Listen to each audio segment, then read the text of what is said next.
Welcome online lecture series Data Communication Network. Today our topic is the OSI model layer number 5, that is the session layer. Now in this topic, previously we have seen the what is the responsibility of your you can say transport layer. They having the responsibility to move the process to process at each machine which are on the networks. So it is the responsibility for process to process delivery of the host, whereas the in previous we can see the network layer oversees source to destination delivery. Now this is the fifth layer, and that layer name is the session layer. This is the session layer. In this layer, it is the responsibility for dialogue control and synchronization. So you can say that the session layer is responsible for dialogue control and synchronization. That's why this session layer is used to first of all to establish the two ends users for the communication by means of the dialogue setup, that is the dialogue control, and after that this is synchronized.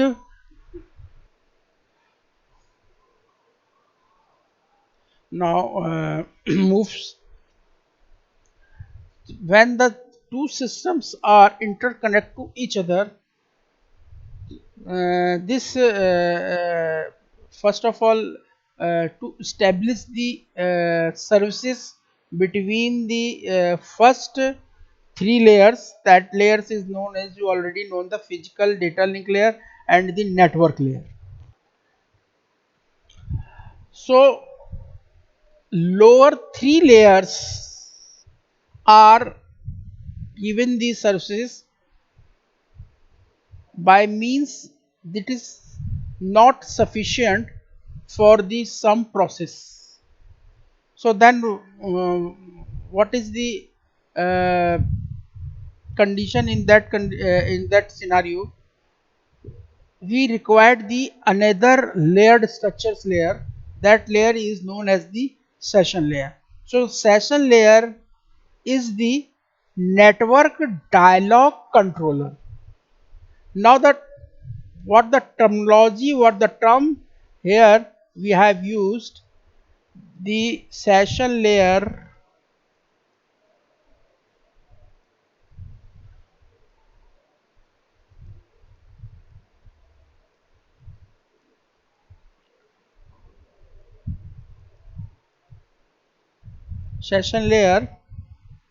is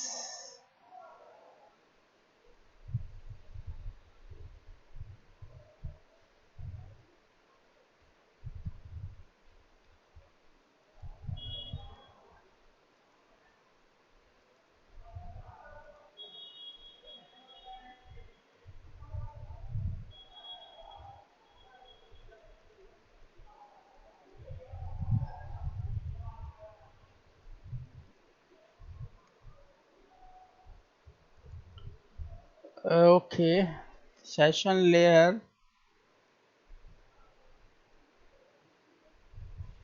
is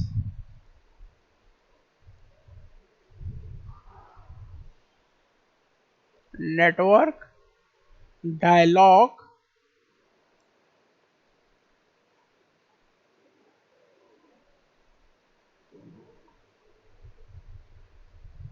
dialog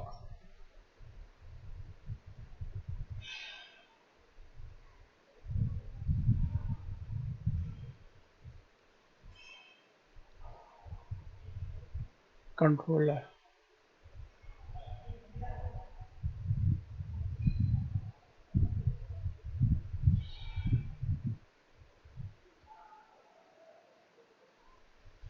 So after the establishment of two end systems, The session layer is what to do now. It first of all not ever to establish but also maintain and synchronize the interaction among the others communicating and systems. So the responsibility has been shifted here after the establishment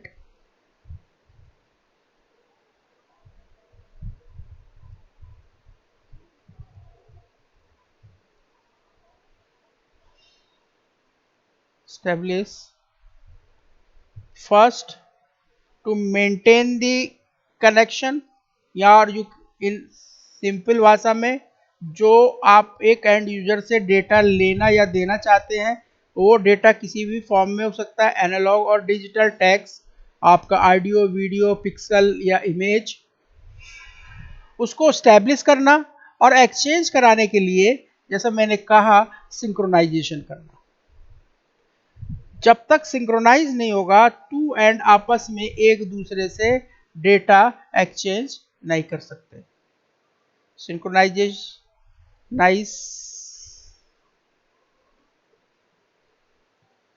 और ये काम करने के लिए जो दोनों and हैं इनके और इसके बीच में एक स्टैब्लिश होगा कनेक्शन। ये स्टैब्लिश जो कनेक्शन होगा ये इंटरेक्शन के नाम से जाना जाएगा कि दो डिवाइस आपस में ऐसा लग रहा है एक दूसरे से बातें कर रही हैं या डेटा एक्सचेंज कर रही हैं।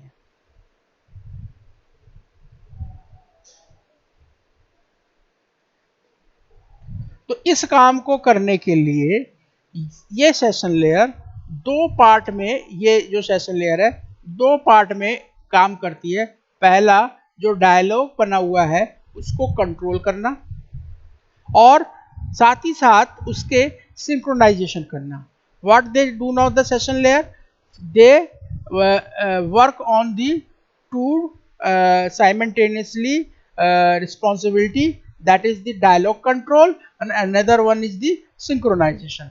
Under the dialogue control, session layer allows two system to enter into a dialogue.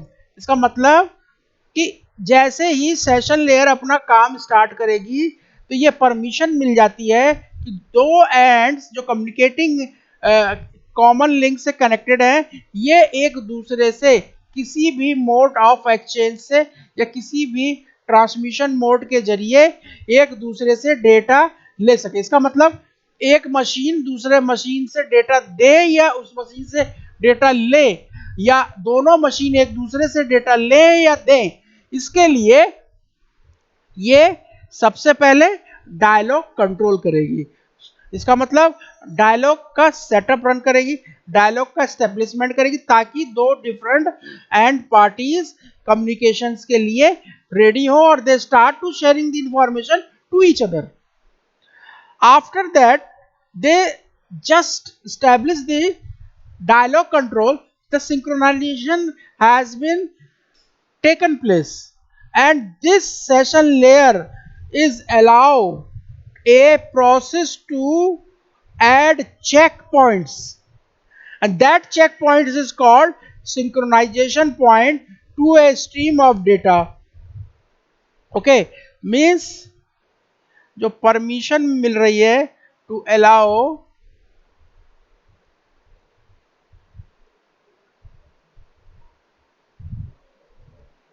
The permission is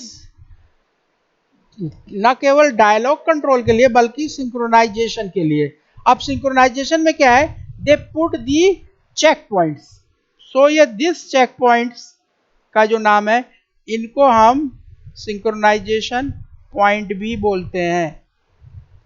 this is also known as check points. और ये चेक पॉइंट्स कहाँ डाले जाते हैं, ये बिट ऑफ स्ट्रीम जो जीरोस और वंस का जो कॉम्बिनेशन है, जो डेटा एक दूसरे से मशीनें आपस में एक्सचेंज कर रही हैं, इस पे ये डाला जाता है। अब इसका एग्जाम्पल आप देखो, we having a very good example, rather than this example you can see I having एक वन मैसेज, और वो मैसेज पीडीएफ के फॉर्म में है, that is the around 2000 MB का डेटा है, और it's having the 2000 pages. How many pages they have? 2000 pages.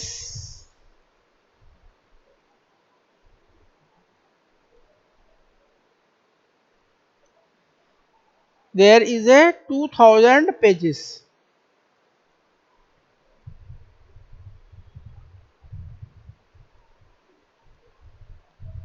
अब क्या होगा, this session layer give the insurity या advisable to insert the checkpoints after every 100 pages. अब इसको हम 100 पेजेस में कन्वर्ट कर लेंगे, और हर 100 पेजेस के बाद में एक एक चेक पॉइंट्स लगा देंगे. So the check points after putting every 100 pages.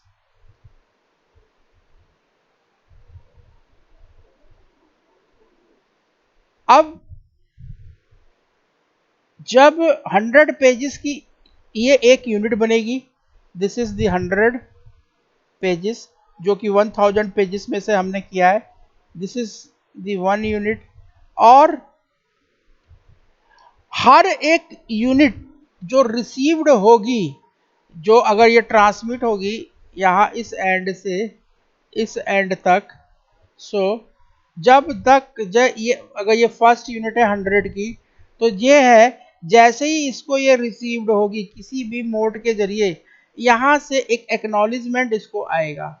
अगर ये यूनिट 1 गई यहाँ पे, और आफ्टर दैट ये यूनिट 100 पेज की इसने रिसीव्ड कर ली रिसीवर ने, तो ही सेंड दी एक्नॉलेज, हाँ ये मुझे मिल गया है. सो एक्नॉलेजमेंट जो आएगा वो रिसीवर एंड से ट्रांसमीटर एंड की ओर आएगा. So here we can write the acknowledgement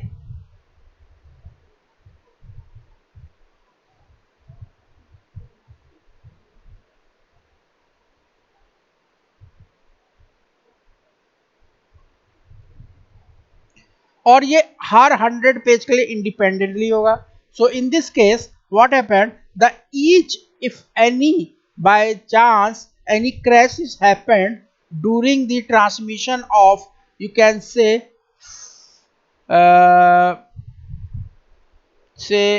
around 125 page पर अगर कोई एरर या क्रैश पॉइंट आता है, तो क्या होगा, only those pages that need to resend after the system recovery, that is the our system recovery is started from where which page, क्योंकि ये 100 पेजेस की यूनिट है, तो ये स्टार्ट होगा यूनिट 501 से लेकर 600 तक. खाली यही यूनिट ही रीसेंड होगी, बाकी यूनिट पे कोई फर्क नहीं पड़ेगा. तो only we need to send to be resent after the system recovery are the pages 500 to the 600, but this session is allowed to send only 501 to the 525 page. क्यों? क्योंकि सिंक्रोनाइजेशन हर पेज का है, खाली one page is missing, that is the 525. So the previous pages to 500 need not to be resent. इससे पहले के जितने पेजेस हैं अराउंड 1 से लेकर 500 तक, इसको दोबारा सेंड करने की जरूरत नहीं है। इसका मतलब क्या हुआ कि अगर जब हम सेशन लेयर रिस्पॉन्सिबिलिटी देख रहे हैं, तो जब session layer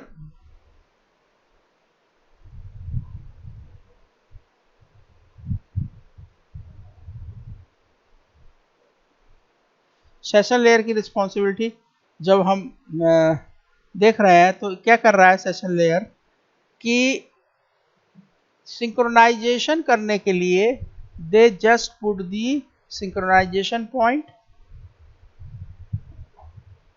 what they put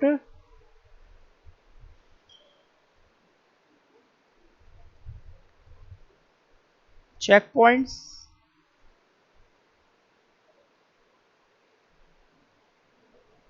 or you can say synchronization point.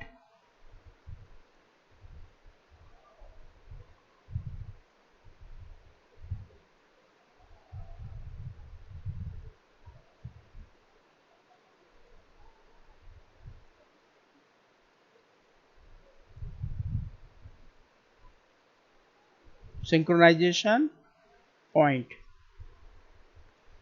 इसके लिए वो क्या कर रहा है, बच्चों, इस 2000 पेजेस को 100 की यूनिट में कन्वर्ट कर दे रहा है। 100 की यूनिट में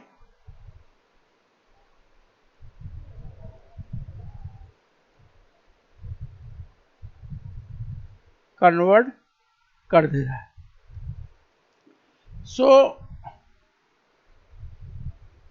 ऐसे कितने यूनिट्स बनेंगे, 20 यूनिट्स चेक पॉइंट्स बनेंगे, यानी जो सीपी होंगे 20 होंगे। अब मान लीजिए कि बाय डिफॉल्ट ऐसा हो गया कि 525 पेज नंबर क्रैश कर गया।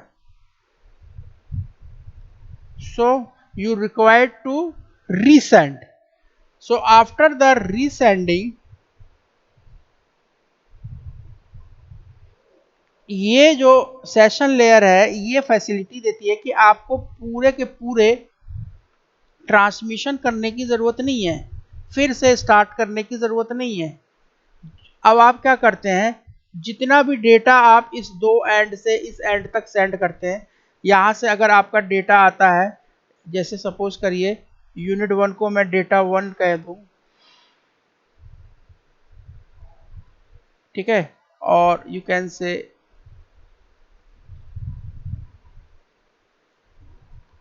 यूनिट 1, तो यहां तक जो डेटा आ रहा है ये ट्रांसमिट किया है ट्रांसमीटर ने और रिसीवर ने इसको रिसीव किया है। इसके कुछ देर के बाद जैसे ही यहां से रिक्वेस्ट जनरेट होगी, ये ट्रांसमिट करेगा। इस रिक्वेस्ट के बाद ये रिक्वेस्ट टर्मिनेट होने के बाद यहां से एक एक्नॉलेजमेंट सेंड होगा कि हाँ हमको डेटा मिल गया है, आपने जो डेटा भेजा था that data is by received. यहाँ पे डेटा रिसीव्ड हो गया, यानी कि यूनिट 1 का जो एक्नॉलेजमेंट है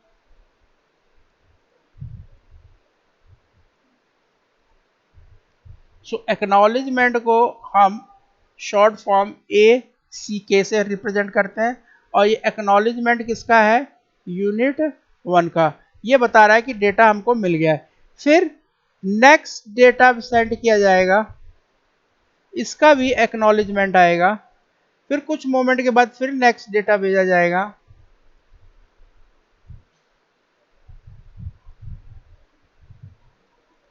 फिर इसका भी एक्नॉलेजमेंट आएगा।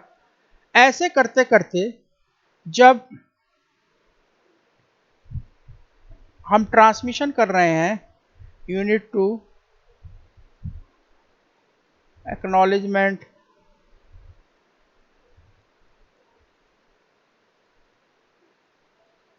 यूनिट 2, ये है यूनिट 3, इसका acknowledgement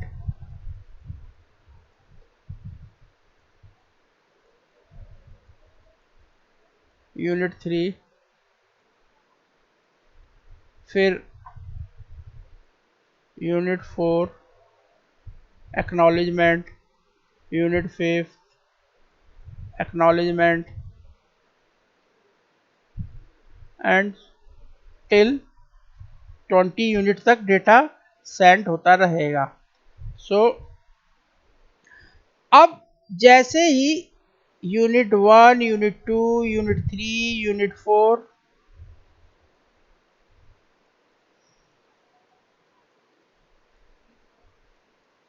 this is your acknowledgement, this is your unit 5, यहाँ पे जो एक्नॉलेजमेंट आएगा ये आएगा नेगेटिव एक्नॉलेजमेंट। क्यों? क्योंकि इस ट्रांसमिशन पे पेज 525 क्रैश कर गया है। अब इतना जो ट्रांसमिशन हुआ है इसको रीसेंड करने की जरूरत नहीं है, इतना ट्रांसमिशन रीसेंड करने की ज़रूरत नहीं है, खाली खाली रीसेंड होगा तो वो जहाँ जिस पेज से स्टार्ट हुआ है और जो पेज करप्ट हुआ है। तो अब रीसेंड करेंगे तो हम पेज 501 से 525 और जब हमारा पेज यहाँ पे रिसीव्ड हो जाएगा, उस रिसीव्ड के बाद हमको फिर एक्नॉलेजमेंट प्राप्त होगा। वो जो एक्नॉलेजमेंट होगा वो ये बताएगा कि हाँ डेटा रिसीव्ड हो गया, ये इसकी बड़ी खासियत है। अब यहाँ पे ये फिर से रीच होगा, इसके लिए डेटा लिंक लेयर रिस्पॉन्सिबल है, उसको एरर फ्री करना, फिर उसको कंट्रोल करना, फिर उसको अरेंज करना। ये जो ये हो जाएगा last unit 20 and this is the acknowledgement of 20। इसके और इसके बीच में ये डेटा खाली यूनिट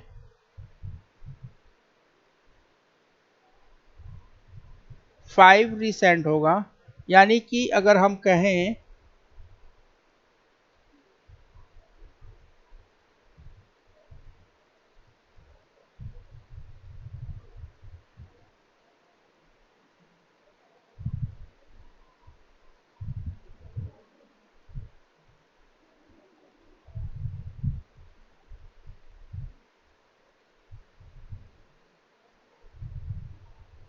हम ये कहें यहाँ से जब नेगेटिव एक्नॉलेजमेंट प्राप्त होगा,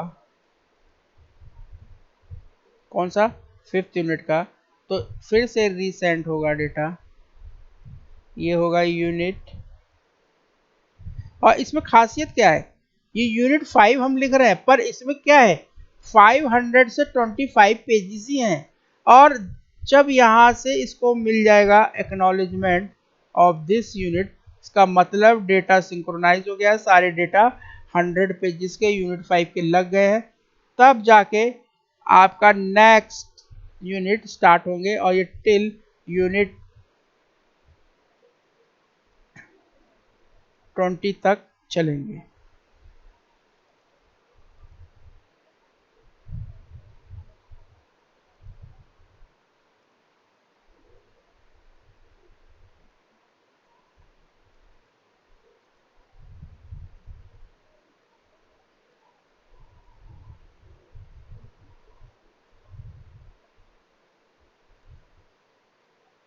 ओके, नाउ अब देखना ये है कि जो ये डेटा हम सेंड कर रहे हैं, इस डेटा के लिए इसका रिप्रेजेंटेशन कैसे किया जाएगा, सेशन लेयर कैसे दिखाई जाएगी। तो सबसे पहले हमको पता है जब हम कभी किसी भी लेयर की बात करते हैं तो हम उसका हेडर लगाते हैं। So we put the header, we put the synchronization check points, we put the synchronize, क्योंकि हमने हर एक का सिंक्रोनाइजेशन पैकेट को स्मॉल स्मॉल यूनिट्स में कवर कर लिया है। यहाँ पे आपको सिंप्लिसिटी के लिए सिर्फ 3 ही दिखा रहे हैं।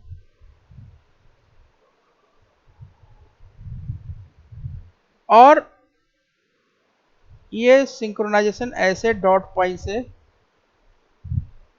दिखाए जाते हैं। और इस डॉट पॉइंट को, चूंकि यही एक्चुअल डेटा है, और ये डेटा जो आया है ये कहाँ से आया है, ये आपकी सेशन लेयर से ऊपर की जो प्रेजेंट लेयर है, it's coming from,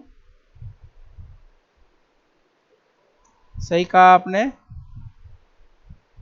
presentation layer.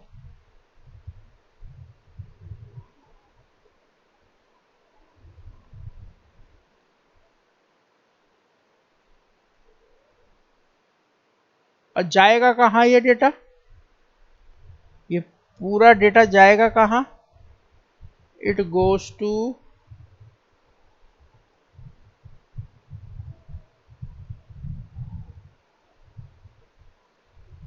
जाएगा कहाँ, गोज टू ट्रांसपोर्ट लेयर।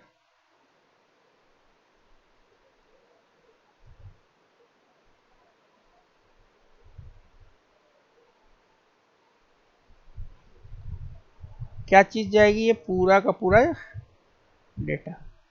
ये किस एंड की बात हुई, ये हुई आपके सेंडर एंड की।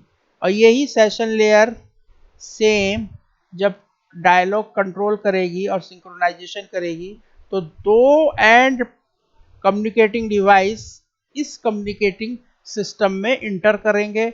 और जैसे ये कम्युनिकेटिंग सिस्टम में इंटर करेंगे तो जो इसका जो फिगर होगा, ये भी अपने डेटा को दूसरे मशीन के साथ लेगा या फिर देगा। सो यहाँ क्वेश्चन सिंक्रोनाइजेशन होना जरूरी है। सो सिंक्रोनाइजेशन को SYN सिंक के टर्म में हम दिखा रहे हैं। यहाँ से ऐसे ऐसे ऐसे,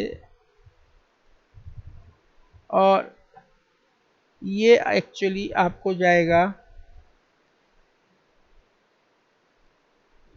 ऊपर की टू प्रेजेंटेशन लेयर।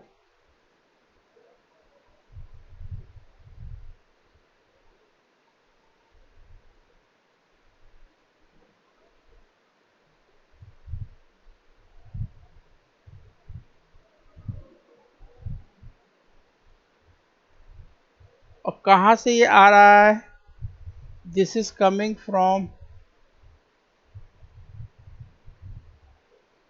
ये आ रहा है, yes, it is coming from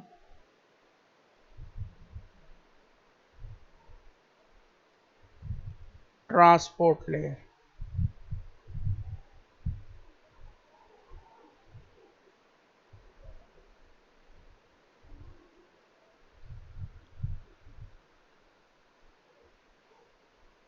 Now moves to the next point. We already discussed कि dialog control designed to establish, maintain and synchronize the interaction between the communicating system. Synchronization means allow a process to add the checkpoint or synchronization point to the data stream. Same figure which are drawn the previous, मैंने कहा कि ये जो data है ये जब से जिस लेयर पे जाएगा, ये सेशन लेयर है तो सेशन लेयर अपना यहाँ पे हेडर लगाएगी H5। ये जो ब्लैक पॉइंट है ये सिंक्रोनाइजेशन को दिखाने के लिए किया जा रहा है। और ये जो हैजिस लाइन है ये बता रही है कि खाली इतना ही data it's coming from the presentation layer. और after the synchronisation, after the putting the checkpoints and the synchronization point, your data is delivered to the just below the layer of the transmitter or sender point, sender ends. So this is the your sender OSI, or this is the your destination.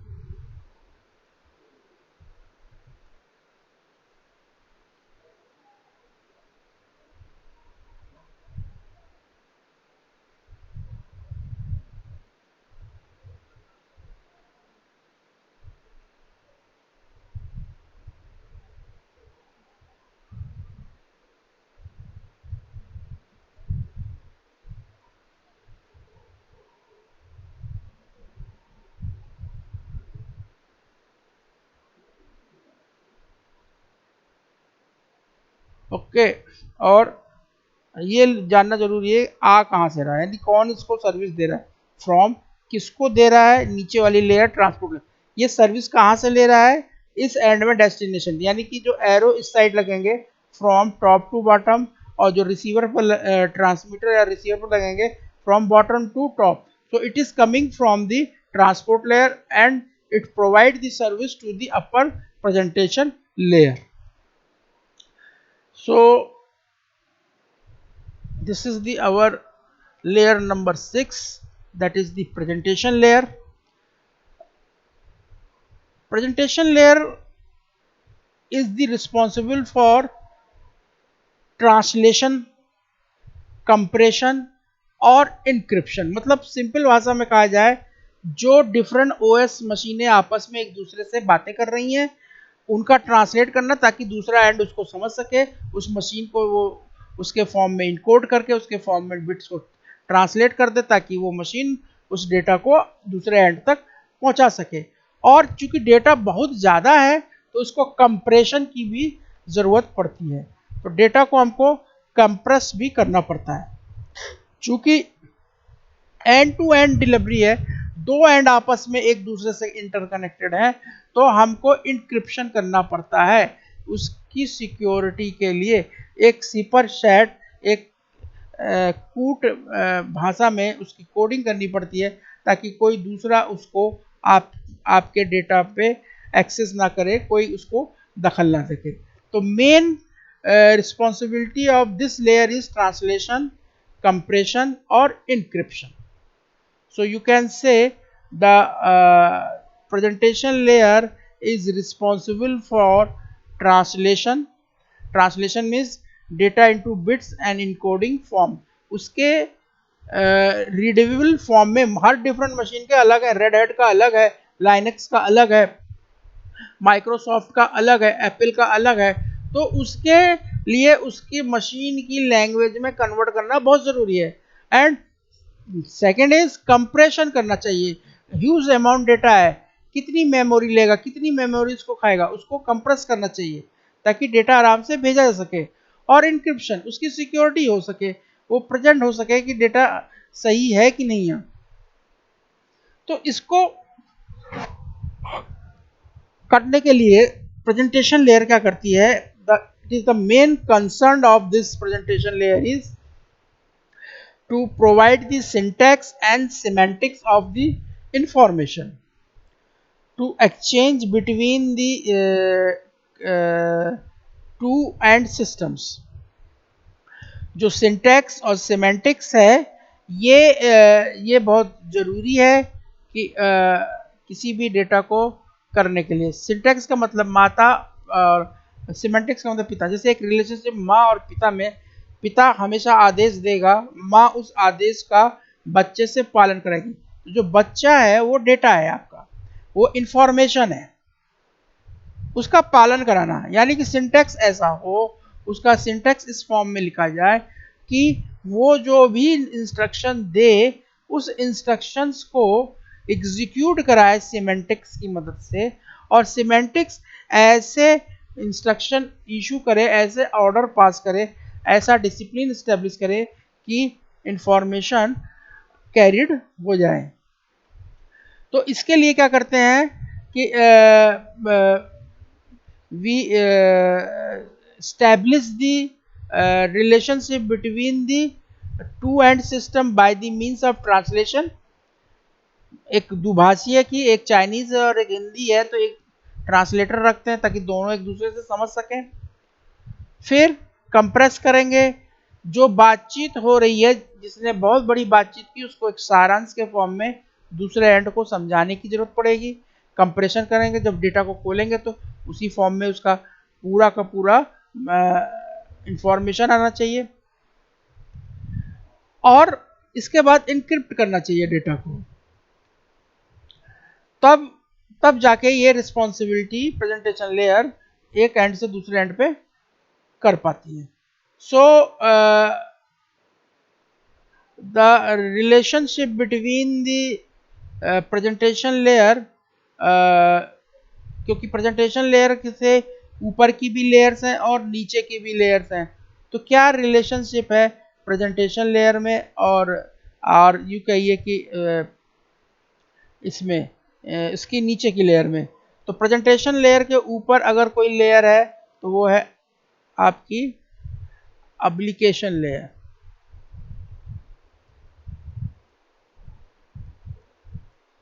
Presentation के ऊपर अगर कोई layer है, that is the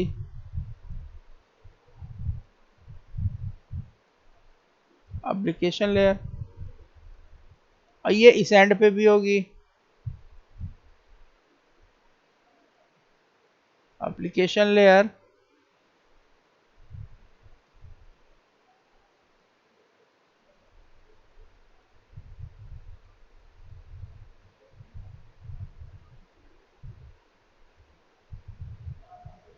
और relationship किसके से निकालना है, स्टेब्लिश करना है? रिलेशनशिप स्टेब्लिश करना है प्रेजेंटेशन लेयर का अपनी अपर और लोअर लेयर के साथ। इसके नीचे एप्लीकेशन लेयर के नीचे अपना प्रेजेंटेशन लेयर है और जिसके पास एक डेटा है, ठीक है। और जैसा कि आप जानते हैं प्रेजेंटेशन लेयर है 6 नंबर की लेयर, तो यहाँ पे इसका हेडर लगेगा H6।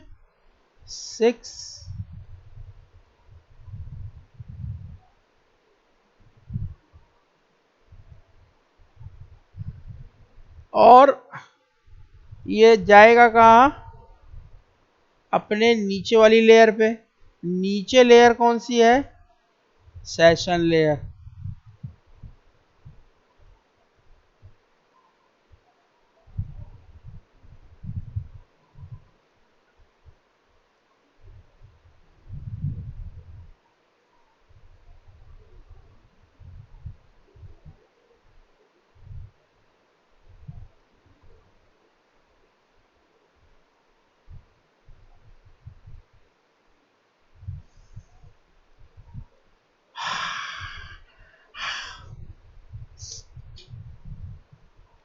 So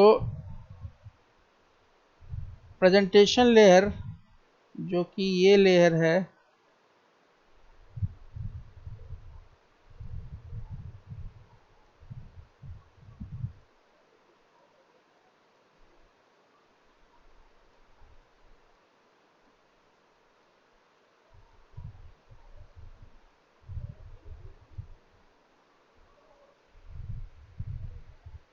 it's take the service from application layer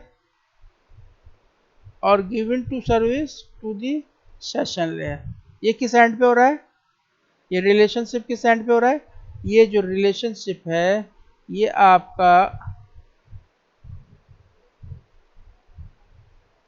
sender and पे हो रहा है, और ये जो रिलेशनशिप है ये आपका रिसीवर एंड पे हो रहा है।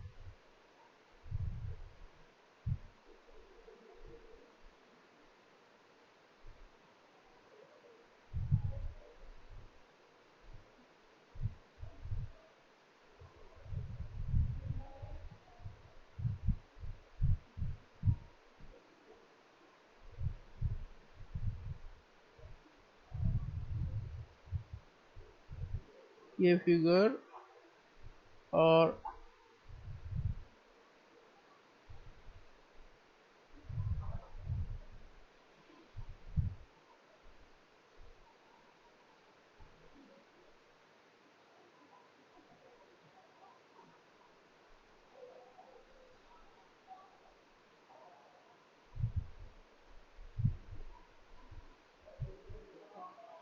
ओके। सो नीचे की लेयर रिसीवर एंड पे सेशन है। तो यहाँ पे जो सर्विसेज हैं वो नीचे से ऊपर की ओर जा रही हैं। तो यहाँ पे हम लिखेंगे फ्रॉम प्रेजेंटेशन लेयर कहाँ से ले रही है, नीचे वाली लेयर की, और सर्विस किसको दे रही है, टू एप्लीकेशन लेयर। तो this structure, you can say figure, shows the relationship between the presentation layer and the application layer and the session layer, or there are the some specific responsibility, that is the translation layer. Translation layer is means the process which is nothing but the running programs in the two ends and are usually exchanging the information in the form of characters, strings, or you can say numbers and so on. The information must be changed into bit stream before being transmitted, because the different computers use different encoding systems. The presentation layer is responsible for interoperability between these different encoding methods. The presentation layer at the sender layer changes the information from its sender dependent format into the common format. So the presentation layer at the receiving machine changes the common format into the receiver character format. And the last is the your encryptor. Encryptor means to carry the sensitive information, the system must be ensure privacy. Encryption means that are the series transform the original information to the another form and send the resulting message out over the network. And decryption this reverse the original process to transform the message back to its original form. Compression means the data compression reduces the number of you can say bits contained in the information, and data compression between particularly important in the transmission of multimedia such as text, audio and video. So thank you very much. Today the end of this session. Tomorrow we will see the last layer number 7, application layer.